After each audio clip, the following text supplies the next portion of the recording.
क्या ऐसे गोद में ले सकती हूँ मैं?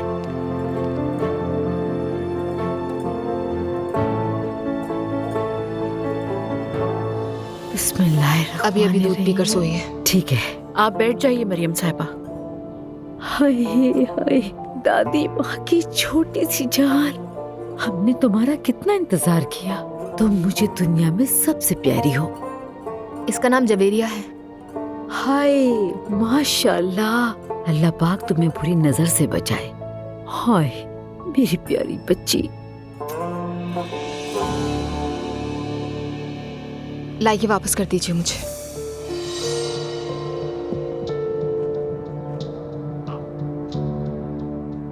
कल रात जो कुछ हुआ उसके लिए माजरत खा हूँ मैं। मेरा मतलब है मुझे बहुत अफसोस है। काश के ऐसा ना होता, लेकिन अजलान ने हम पे बहुत जुल्म किया है। हाँ काश के ऐसा ना होता, लेकिन मैं यहाँ वो बात करने नहीं आई। मैं तो सिर्फ इसे देखने आई हूँ। हम पहले सब कुछ सह लेते थे। क्या सह लेते थे आप लोग, बताइएगा। दुआ बेटी, अजलान से गलती हुई है। तुम्हारा नाराज होना बिल्कुल बचा है, लेकिन उसे उसकी बेटी ना दिखाना बहुत बड़ा गुनाह है। अब खुदा के लिए तुम भी जिद छोड़ दो। मेरा एक बच्चा मर गया है, आपको अंदाजा भी है इस बात का? एक छोटे बच्चे का जनाजा हुआ है इस घर में। अगर अजलान ये गुनाह ना करता तो ये सब भी ना होता। तुम ठीक कह रही हो, मैं भी तुम्हारी तकलीफ समझ सकती हूँ,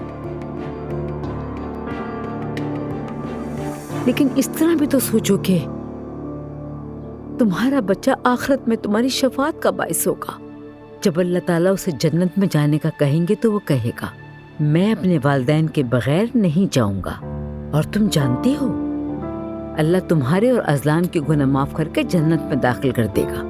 शफाअत का मतलब क्या होता है? उसका मतलब होता है किसी के जरिए हमारी गुनाहों की बख्शिश होना, जैसे हमारे प्यारे नबी अपने मानने वालों की शफाअत करेंगे ताकि वो जन्नत में दाखिल हो सके।